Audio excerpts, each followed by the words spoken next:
I wonder often, curious as I am. This morning, when I woke up, I wondered what your mindset would be as you were going to listen to these TED Talks today. Are you calm and relaxed? Are you stressed and overwhelmed? Are you with me or are you somewhere else? I wondered what had happened to you over the past few months since that pandemic started. I wondered whether you were in a better place now than you were then. I wondered why or why not. And then it was time to take a shower. Albert Einstein has a quote, and that quote says, "In the midst of crisis lies great opportunity."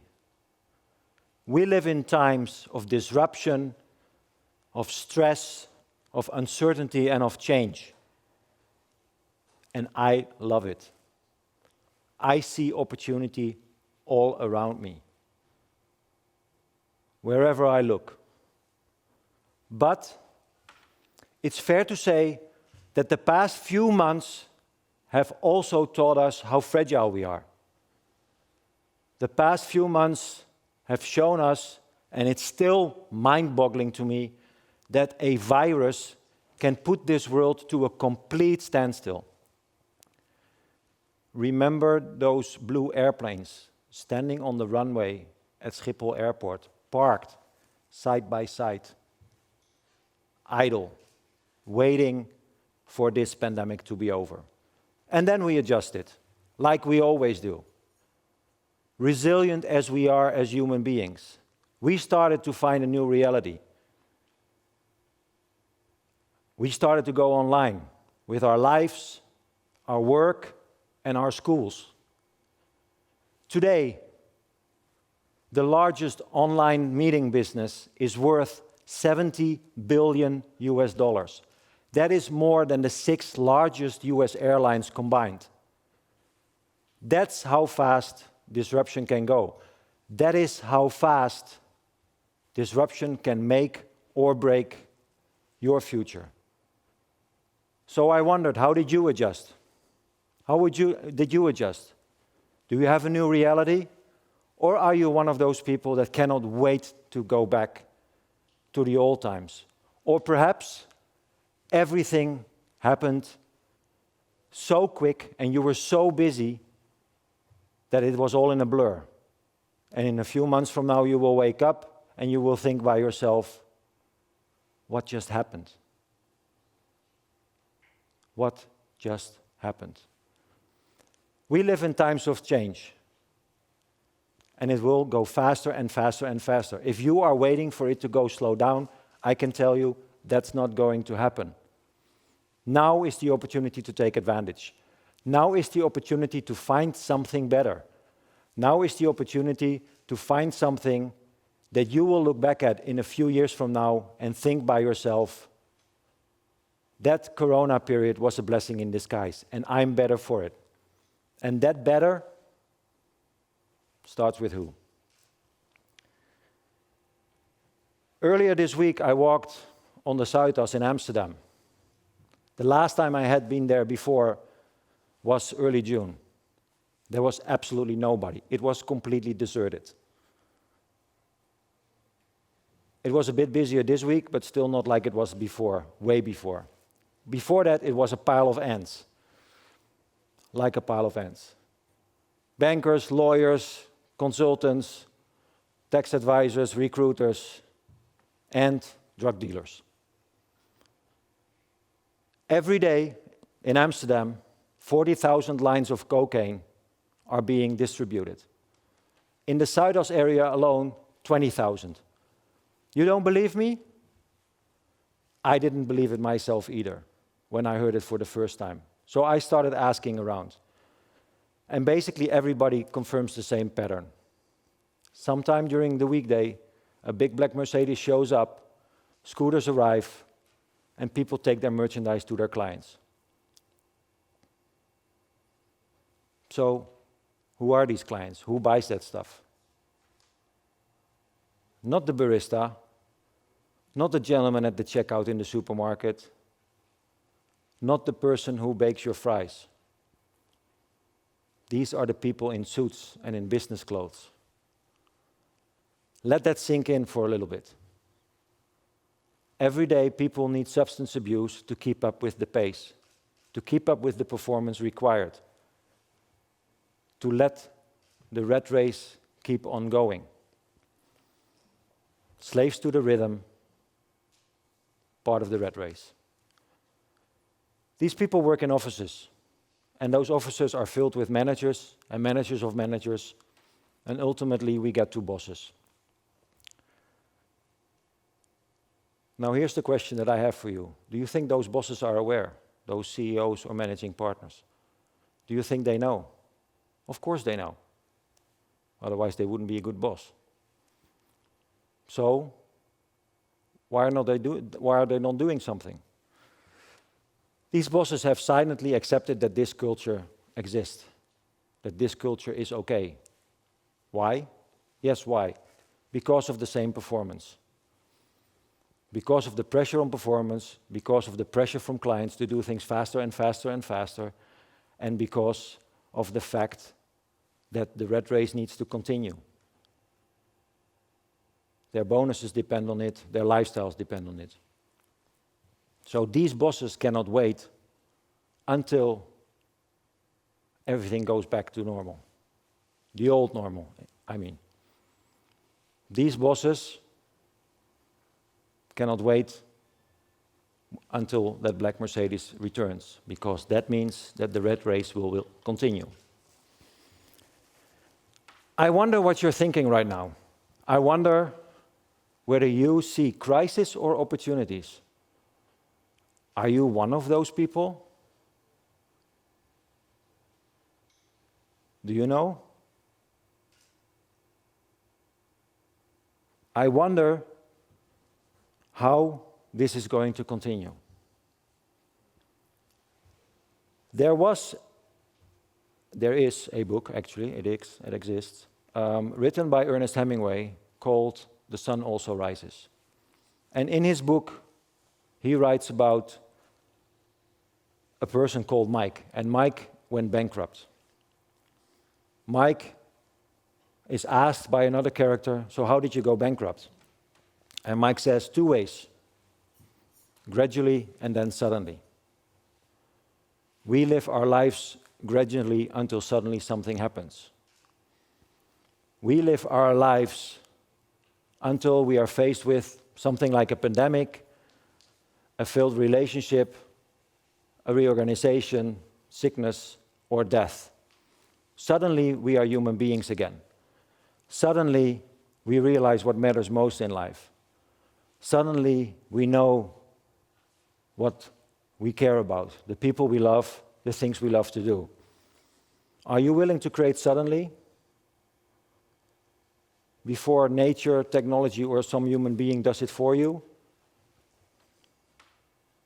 Are you willing to live your dream, or will you continue to live someone else's dream?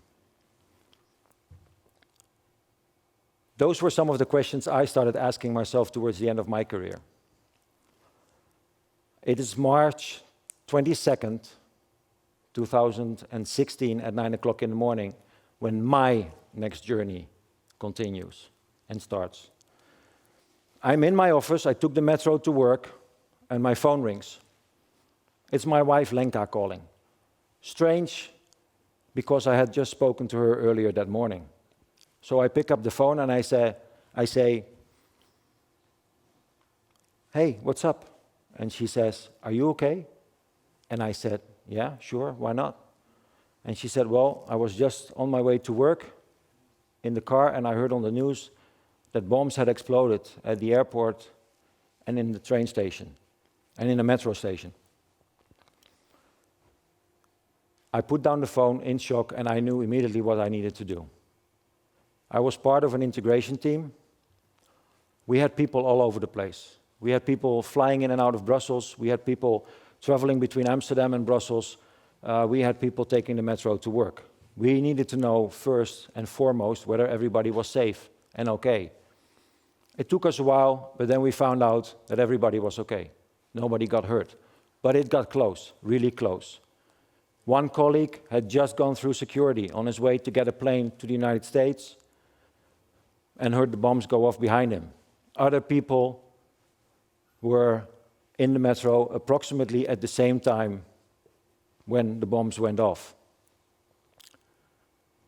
That evening, we were supposed to go to the Netherlands by train, but we couldn't get out of Brussels. Brussels was in complete lockdown, so we took the car.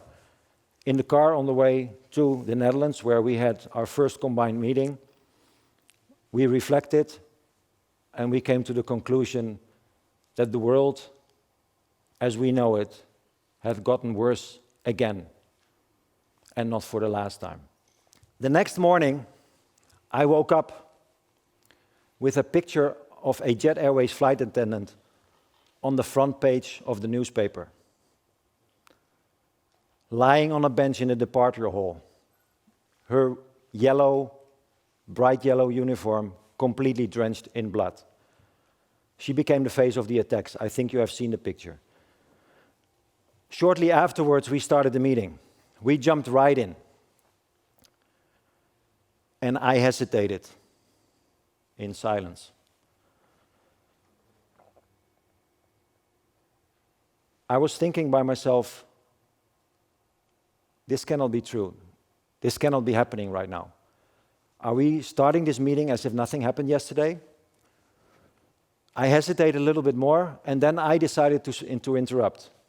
And I said, I really need to hear every voice. I need to hear how everybody is doing. We decided to have that conversation. We decided to do that check-in. It took us over 2.5 hours. We had a wonderful conversation. I dare to say that it was maybe one of the more impactful conversations I've ever had in my career. We talked as human to human. We talked about the things that matters most to us. We didn't talk that much about business. Not at all, I think, actually. We became closer as a team because of that one conversation, not knowing each other because it was two teams coming together that didn't work together yet. But we became closer during those 2.5 hours than any exercise could have brought us. Reflecting that evening on the events, a seed got planted in my head. Imagine you're at the foot of a mountain that you're about to climb. You can see the path to the mountain the top is up there. Now imagine you're at the edge of a desert. What do you see now? Sand. Nothing but sand. There's a book written by Steve Donahue called Shifting Sands. It's a brilliant book that talks about how he crossed the Sahara about change. In his book, he describes that mountain climbing is about the destination and crossing a desert is about the journey. After that seed was planted, I started to realize that I was no longer in the business of mountain climbing. I was no longer climbing the mountain of bonuses and budgets and goals and performance. I was, in fact, on a journey across the desert. Change, meaning, and learning became more important for me. Why? Maybe because my context had changed. I got tired of flying every single week between all kinds of cities. Maybe it was because I was past halftime. Some people call it a midlife crisis. Einstein calls it a midlife opportunity, and I actually agree with him. Maybe it was because I had still so many seeds in my head that I needed to plant and do something with, that I decided that it was time to start dreaming again. The company and I parted ways roughly 2 years later. A new beginning for me, a new journey started. I left the comfort zone of corporate life. I have always been very vocal about comfort zone and what you do with comfort zones. A comfort zone needs to be left. You need to cross the edges of your comfort zone. That's where learning begins. That's where you find meaning. That's where you find your dreams. That's where you find your better. I get it. What's better for you might not be better for me. We are different people. We have different opinions about what is better. But better always starts with who? Better always starts with who you are. You cannot find better, truly better, if you don't find out who you are first. So who are you? Do you know? Do you truly know? Do the people who know you know?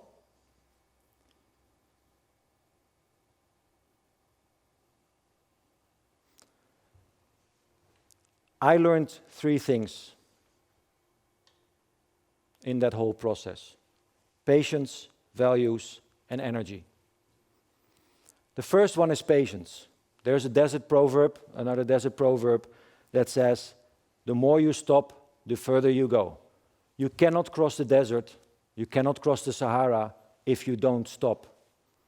I had to learn how to stop. I had to learn how to pause and think truly about what I wanted to do. I had to be okay with the uncertainty. I had to stay in the messy middle until clarity would arise. I also had to reconnect with my values. I can tell you, when you work so long in a corporate environment, you talk a lot about values. I often and always talked about values, but the moment that all falls away, that whole world, you start reconnecting with your own values. And because of my values of family, freedom, curiosity, authenticity, and learning, I knew that I was moving in the right direction. The last one was energy. I started writing. I wrote down every single thing I needed to know about what gave me energy and what drained my energy.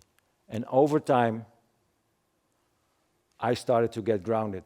I started to know what I really cared about, what really mattered to me. So, as I walk out of the shower, I continue to wonder, are you grounded? Have you found your voice yet? Thank you.